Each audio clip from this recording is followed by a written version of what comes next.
Hello and welcome to my Yu-Gi-Oh channel. Today we're looking at the last cards that are coming out of Yu-Gi-Oh 7's episode 92. Supreme Charge is a normal spell card with requirement. If your opponent controls 2 or more face-up monsters level 7 or higher, you can activate this. The effect: choose one face-up monster, must be a dragon type, it gains 500 attack until the end of the turn. If the monster chosen by this effect is a multi-strike dragon Dragius, it also gains 500 attack until the end of the turn. Potentially, if you have that specific monster, it can become an additional 1000 attack points, which would turn it from a 2500 attack monster to a 3500 attack monster. It does require your opponent to have 2 high level monsters and they must be face up to even activate this, so there are some limitations to it. Magic Lock is a normal trap card with the requirement: when your opponent normal summons a monster, you can activate this by shuffling 5 normal monsters from your graveyard back into the deck. The effect: during this turn, your opponent cannot activate spell cards. I can understand how this card could be quite useful. Think of it like having a one-time spell canceller.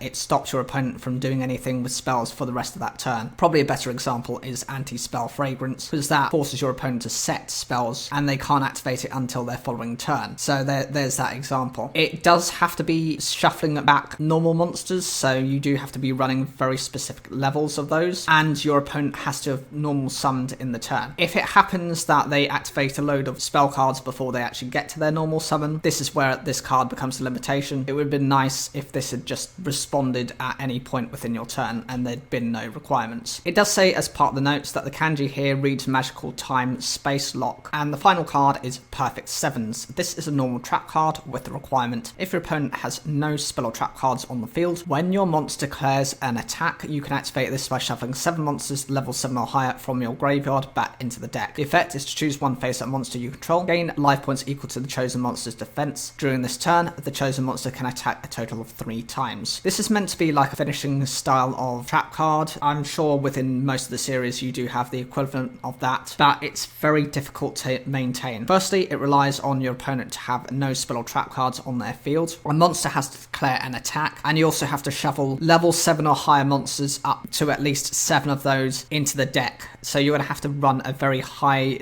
level deck, and the risks outshine the rewards. You hard draw into some of those cards, you're not going to be able to summon them. The effect simply lets you gain life points equal to their defense, so potentially you could get 3000 life points if you want, something around those lines, and it does provide your monster with the ability to attack 3 times, but unless you are certain you can finish off your opponent during that turn, this is a very wasted card. Overall, I think that's mostly the underwhelming side of it, especially since that is the final episode of the final season of Yu-Gi-Oh! Rush Duels. I'd love to hear what you guys think of these cards. Is there anything you'd like using? Personally, I like the Magic Lock. I just think it's a little restrictive for what it needs to be. Would have been nice if it had just been activated at any point within your turn. As always, like the video if you enjoyed it, and make sure to click into the end screen to watch another one of these reviews of the anime episodes.